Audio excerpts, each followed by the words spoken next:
कि हमने अपने परिवार के किसी लोगों को चांस नहीं दिया, मगर भाजपा की जो राजनीति है वो है घृणा की, द्वेष की, जलन की, ईर्ष्या की, सांप्रदायिकता की। खिचड़ी अभी बनी नहीं, हम खाने के लिए अपना प्लेट बढ़ा रहे हैं। ए टीम, बी टीम, सी टीम नहीं जानते हैं।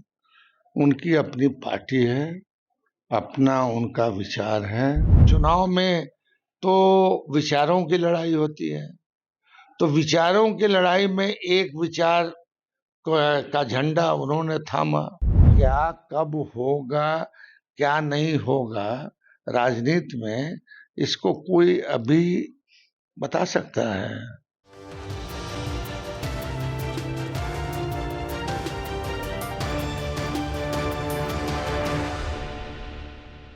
आदाब, नमस्कार। मैं हूं सालिक। आप देख रहे हैं मंथन टुडे। 14 तारीख को रिजल्ट आने हैं। ऐसे में देखना है कि किसकी सरकार बनती है। अभी तक भाजपा भी उधर से एनडीए सरकार बनाने की बात कर रही है। दूसरी तरफ कल तेजस्वी यादव ने कहा कि हम 14 को चुनाव जीत रहे हैं और 18 को शपथ ग्रहण लेंगे।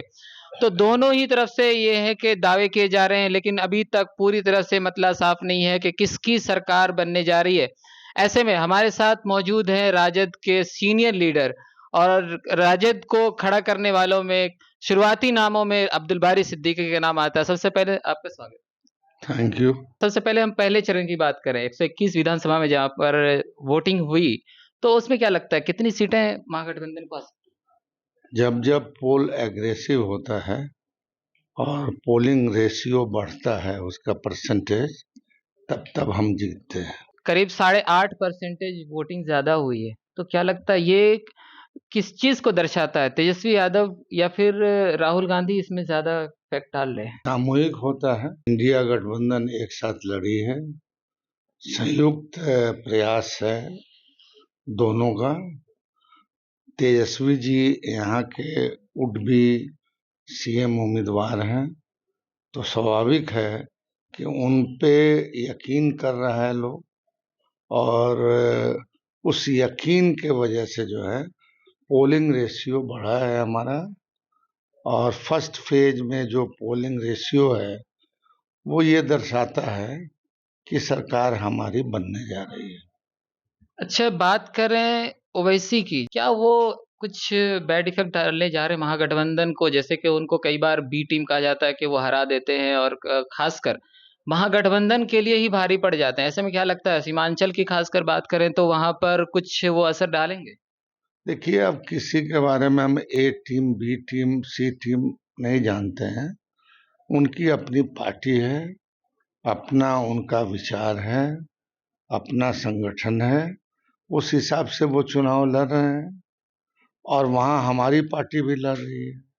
तो अब रिजल्ट बताएगा कि किस पे वहाँ के लोगों ने ज्यादा यकीन किया है। तेजस्वी यादव ने मुख्यमंत्री चेहरा सबसे पहले बताया कि वो तेजस्वी यादव होंगे, और उसके बाद उप मुख्यमंत्री होंगे ये मुकेश सहनी। तो एक सस्पेंस रखा कि दूसरे समाज से भी आएंगे। क्या दूसरे समाज से आप भी हो सकते हैं डिप्टी सीएम? देखिए, हम हाथ पसारने वाले नहीं हैं, समझा। पार्टी जो निर्णय लेगी वो सिरोधार्य है, ठीक है। आप एक और सवाल की तरफ बढ़ेंगे। आप अलीनगर से, वहां से कई बार जीते विधायक रहे, और अभी वहां के नाम को बदलने की बात चल रही कि अगर वहां पर भाजपा जीतती है, मैथिली ठाकुर वहां से चुनाव लड़ रही है, तो अगर वो जीती है तो नाम बदलने की बात करें, उस पर क्या कहेंगे? वो आपका क्षेत्र रहा है। देखिए, नाम तो वो बदल नहीं पाएंगे, मगर भाजपा की जो राजनीति है वो है घृणा की, द्वेष की, जलन की, ईर्ष्या की, सांप्रदायिकता की। तो उससे में जहाँ ढलने वाली हैं वो, या ढल गई हैं, तो वो उसकी भाषा बोल रही हैं। हमने वहाँ कहा भी कि वो मेरा इलाका था, तो अलीनगर में की गिट्टी में, मिट्टी में वो हमारी खुशबू अब तक है बरकरार। और वहाँ हमने ब्लॉक बनाया, थाना बनाया, अंचल बनाया, हॉस्पिटल बनाया, और किसी भी बिहार के किसी भी क्षेत्र से ज़्यादा बेहतर रोड डेवलपमेंट जो है हमारे यहाँ हुआ, तो हमने कहा कि मैं जब था तो मैंने ये किया, इतना तक आए, तो मैथिली ठाकुर को मुझसे बड़ी लकीर खींचनी चाहिए।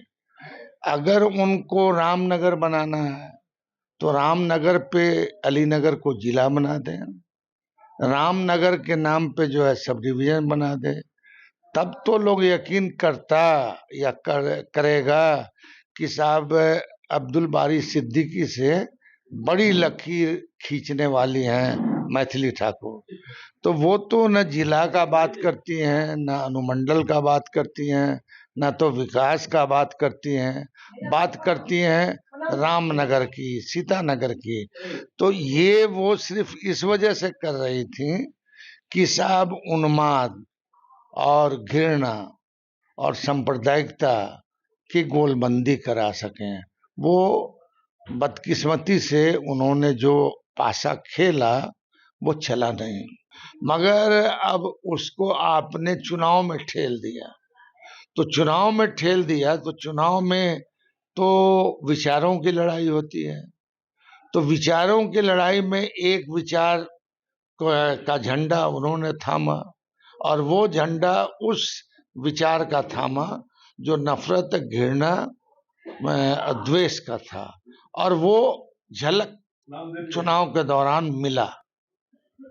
अच्छा, स्टार्टिंग के दौर में जैसा आपने सपोर्ट किया, तो जब उनके मन में आया कि चलो चुनाव भी लड़ा जाए और सियासी मैदान में कदम रखा जाए, तो ऐसे में उन्होंने संपर्क किया था आपसे कि राजद से टिकट दिया जाए कुछ ऐसा? नहीं, उसके बाद बच्ची जब थी उसके बाद से हमारी मुलाकात कभी नहीं है, मगर उसकी जो कला है उसके हम प्रशंसक रहे हैं, और वो और आगे बढ़े कला के क्षेत्र में, उसकी मतलब प्रतिष्ठा बढ़े, ये हमारी शुभकामना है। हाँ, आप तो सक्रिय नेता हैं, राजद के, आप मैदान में उतर करके चुनाव लड़ सकते थे, आपने फैसला।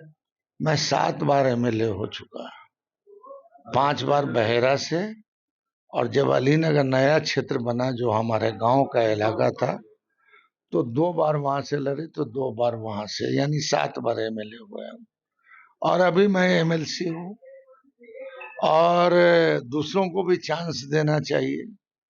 मगर यह है कि हमने अपने परिवार के किसी लोगों को चांस नहीं दिया।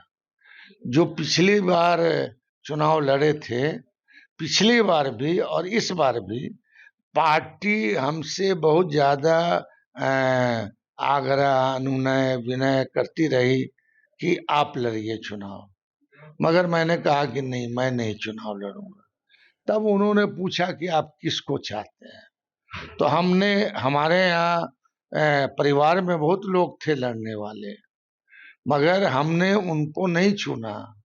हम पिछली बार जो मामूली वोट से हारे थे उनकी अनुशंसा की कि इनको उम्मीदवार बनाइए।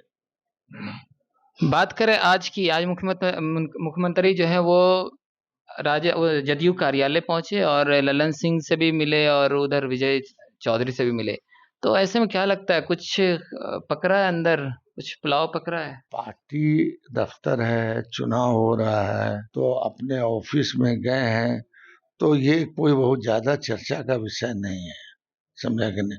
मगर क्या कब होगा, क्या नहीं होगा राजनीति में, इसको कोई अभी बता सकता है? तो उसको हम इस बात को यही ऐसे बंद करते हैं कि इब्तदाई इश्क खैर होता है क्या, आगे आगे देखिए होता है क्या। अच्छा, अमित शाह लगातार कह रहे हैं कि विधायक तय करेंगे मुख्यमंत्री। ऐसे में मुख्यमंत्री पूरी तरह से साइड दिखे, एनडीए के मंच पर वो दिखे नहीं है, बहुत कम ऐसा हुआ है कि उनके साथ मंच साझा किया हो। तो क्या लगता है, अगर किंग मेकर के किरदार में आते हैं जैसा कि 2020 चुनाव में वो आए थे, तो क्या वो राजद की तरफ आ सकते हैं? देखिए, इसका अर्थ लगाइए आप, समझा कि नहीं, कि बाहर जाते हैं तो कहते हैं कि हम जो है नीतीश कुमार के नेतृत्व में चुनाव लड़ रहे हैं। और जब मुख्यमंत्री की बात आती है तो फिर ये भी कहते हैं कि विधायक चुनेगा विधायक दल का नेता। तो इसमें लगता है दाल में कुछ काला है। अगर वो आते हैं नीतीश कुमार तो क्या एक्सेप्ट करेगा राजद महागठबंधन? देखिए, अभी अभी कैसे कहा जा सकता है? खिचड़ी अभी बनी नहीं, हम खाने के लिए अपना प्लेट बढ़ा रहे हैं। तो जब खिचड़ी पकेगी तब फिर बात कीजिएगा कि कैसे खाया जाएगा, चम्मच से खाया जाएगा, हाथ से खाया जाएगा, चीनी प्लेट में खाया जाएगा कि साहब तांबा पीतल के प्लेट में खाया जाएगा। तो आप इस बार पूरी तरह से पूरी उम्मीद है कि सरकार महागठबंधन की बनने जा रही है और तेजस्वी एक बार मुख्यमंत्री बनने जा रहे हैं? जो रुझान है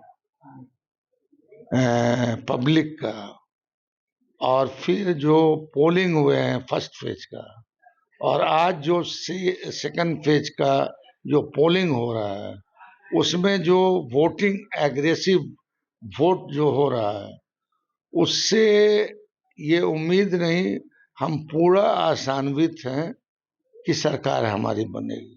तेजस्वी यादव ने कहा कि वो बिहार में बैठे हुए हैं और रात के अंधेरे में कैमरे बंद करा करके वो मिलते हैं अधिकारियों से और उन्हें कहते हैं कि आप हमारे लिए काम कीजिए और किस तरीके से धमकाने का काम करें, उन्होंने इल्जाम लगाया है।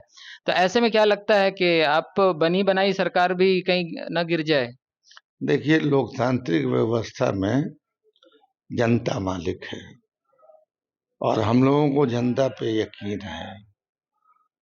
और कहा ना कि जिस पार्टी से हमारी लड़ाई है वो बहुत शातिर और मतलब कि एक तरह से लोकतांत्रिक मर्यादा को तार तार करने वाले लोग हैं।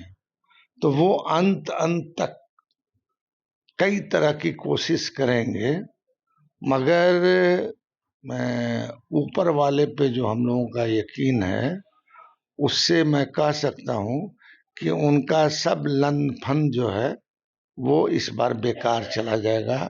जनता इतना वोट डाल देगी कि वो बहुत चाह के भी बहुत कुछ नहीं कर पाएंगे। तो हमारे साथ बात करने के लिए आरजेडी के सीनियर लीडर अब्दुल बारी सिद्दीकी थे। इन्होंने साफ तौर पर कहा कि हम सरकार इस बार बनाने जा रहे हैं और वीवीपैट की पर्चियों पर कहा कि जनता इतना वोट कर देगी कि हम आराम से सरकार बनाने जा रहे हैं, उसमें किसी तरीके की परेशानी नहीं आएगी। और डिप्टी सीएम के चेहरे पर कहा कि हम इसमें हाथ नहीं फैलाते हैं, मगर ये कि पार्टी जैसा जिस तरीके से हमें जहां रखे हम उसमें खुश हैं। तो ऐसी खबरों के लिए हमारे साथ बने रहिए। मैं हूं सालिक, आप देखें मंथन टुडे। तो हमारे चैनल को लाइक और सब्सक्राइब कीजिए।